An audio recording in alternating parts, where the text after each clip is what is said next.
السلام علیکم۔ یہ سورہ آل عمران کی آیات شیئر کی ہیں ہمارے ہارون بھائی نے۔ بہت ہی پیاری آیات ہیں، بہت پیارا مضمون ہے، آنکھیں کھولنے کے لیے کافی ہے۔ ہم بار بار اس کو سنیں اور پھر اپنے آپ کو دیکھیں کہ ہم کہاں کھڑے ہیں۔ جن کے بارے میں کہا گیا تھا وہ تو بالکل اپنے گویا مراد کو پہنچ گئے۔ اب ہماری باری آ گئی ہے اور ہم کہاں کھڑے ہیں۔ کتنی بڑی دنیا ہے، کتنا بڑا ملک ہے، کتنی بڑا شہر ہے، اور اس کے اندر کون سا دین کا کام ہمارے یہ بھائی کر رہے ہیں، کون سا جہاد کر رہے ہیں، دعوت اللہ کیا کر رہے ہیں یا نہیں کر رہے ہیں، باہر نکل رہے ہیں یا حجروں میں بیٹھے ہوئے ہیں اپنے خواتین کے ساتھ۔ جو جس جگہ ہے اس کے مطابق اس کی ذمہ داری ہے، اور خاص کر جو حافظ قرآن ہیں ان کو تو بہت ہی زیادہ غور کرنا چاہیے، ان کو تو نیند نہیں آنی چاہیے۔ کیا ذمہ داریاں اللہ تعالیٰ نے آپ کے اوپر لگائی ہیں اور آپ کر کیا رہے ہیں۔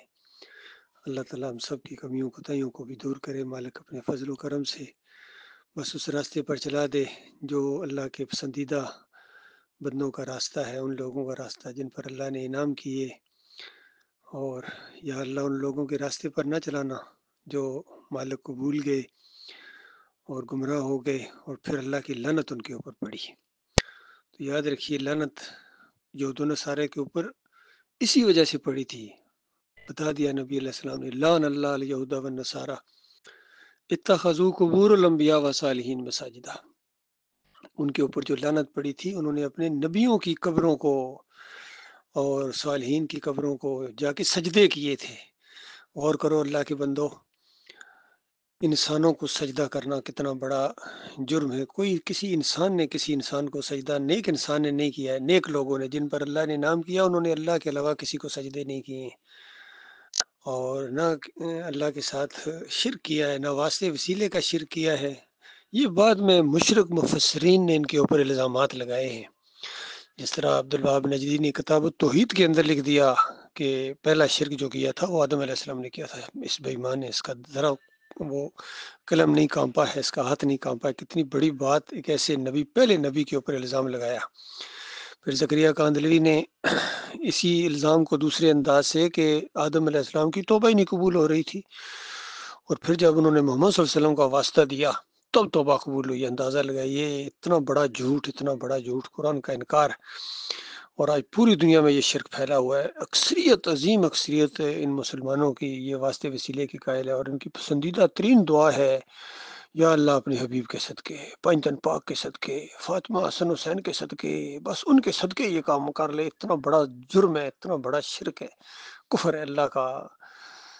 اگر اللہ کو کہہ دیا جائے غفور الرحیم ہونے کے صدقے، ارحم الراحمین ہونے کے صدقے، اور اللہ نے بتایا بھی یہ طریقہ کہ اس طریقے سے پکارو، لے کر یہ مشرک کو یقین نہیں آتا ہے۔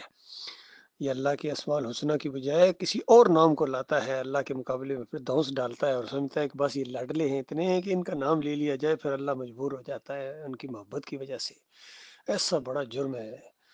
ذات کے شرک کے بعد یہ سب سے بڑا یہ شرک ہے، یہ واسطے وسیلے کا شرک، بے حق فلاں، بے حرمت فلاں کا شرک، یہ بہت بڑا شرک ہے، اللہ کو گالی ہے۔ تو اللہ کو گالی دینے کے بعد اگر یہ سمجھو کہ اللہ تمہیں جنت الفردوس دے گا، تو تمہاری جہالت اور نادانی کی انتہا ہوگی۔ انسانوں، تم پھر انسان کہلانے کے بھی مستحق نہیں ہو۔ مالک فرماتا ہے سب نیچوں سے نیچ، سب جانوروں سے بڑا جانور یہ انسان بن جاتا ہے، کتے اور خنزیر سے بھی نیچے چلا جاتا ہے جب اللہ کے ساتھ یہ شرک کرتا ہے۔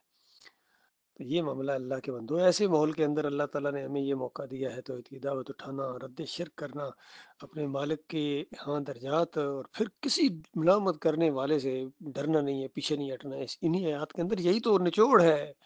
مالک نے مثال دی ہے صحابہ کرام کو کہ آج تم نئے نہیں ہو، اگر تم نے یہ جان کی بازی کھیلی ہے اور سب کچھ تم نے اللہ کے راستے میں لگا دیا ہے، گھر بار چھوڑ دیے ہیں، رشتہ داروں، لنگوٹیے دوست جو تھے ان کو تم نے پرواہ نہیں کی ہے، تو یہ کوئی نئے نہیں ہو، تم سے پہلے بھی اس راستے کے جو ہمارے جیسی انداز سے گزرے ہیں، اور جب انہوں نے یہ انداز اختیار کیا ہے تو اس کے بعد کوئی دعا اس کے علاوہ ان کے زبانوں پر نہیں تھی کہ مالک اس سے پہلے جو کوئی کمیاں کوتاہیاں ہوئی ہیں، جو گناہ، مالک وہ معاف کر دے بس۔